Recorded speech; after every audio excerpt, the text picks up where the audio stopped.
Another one here from Daniel. Hey, Coach, what is something positive that has come about for you personally or professionally as a result of the pandemic? Positive, of course, meaning a silver lining.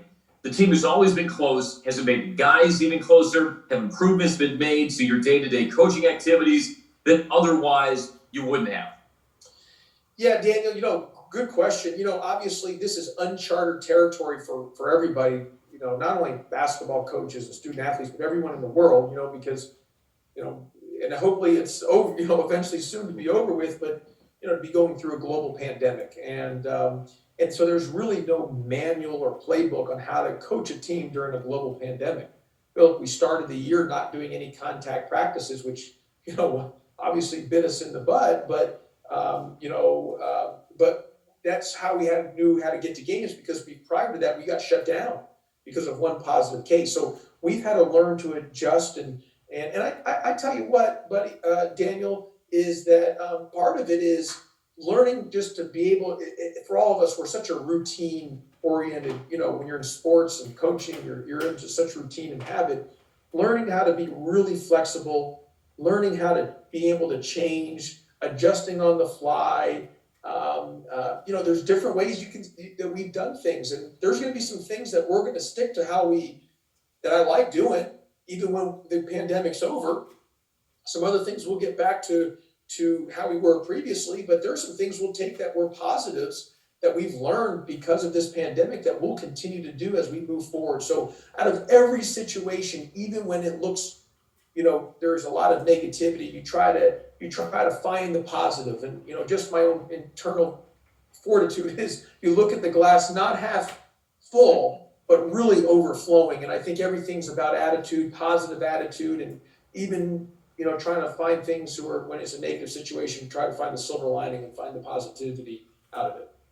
To follow up on Daniel's question, can you give us maybe one example of something you had to adapt to, or something that you stumbled upon organically in your day-to-day preparation, week-to-week preparation, that you said you'll strongly consider incorporating now? Well, I know this sounds, but I really think what we've done with how we've spaced out in seating in planes and buses, and eliminating the handshake between people.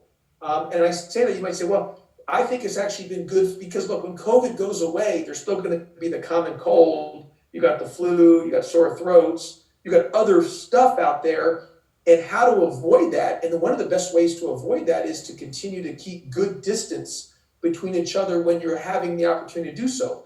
What has been shown has been that, it's not playing in games, it's not as easy to catch things. It's more of the air droplets and some things that are when it's airborne. So being able to keep distant when we have the opportunity to do so, and also maybe avoiding as much handshaking as we can, more fist bumps and elbow bumps. And the third thing I would tell you, I've always been big about this to our guys, even when I was a head coach at Memphis, about hand washing. I used to always tell our guys to wash your hands and sing happy birthday to yourself. I was really big on that. But even more so now, the education about the importance of washing your hands and being conscious of not touching your face the best you can. So I'm going to stay with those things, because that is important, because when COVID goes away and we're all vaccinated, you still have colds and flus and sore throats, like I mentioned, that can cost guys to play games because they don't feel well enough. So let's try to avoid all that so they can be able to play through the season without getting sick. All right, Daniel, hope that answered it for you.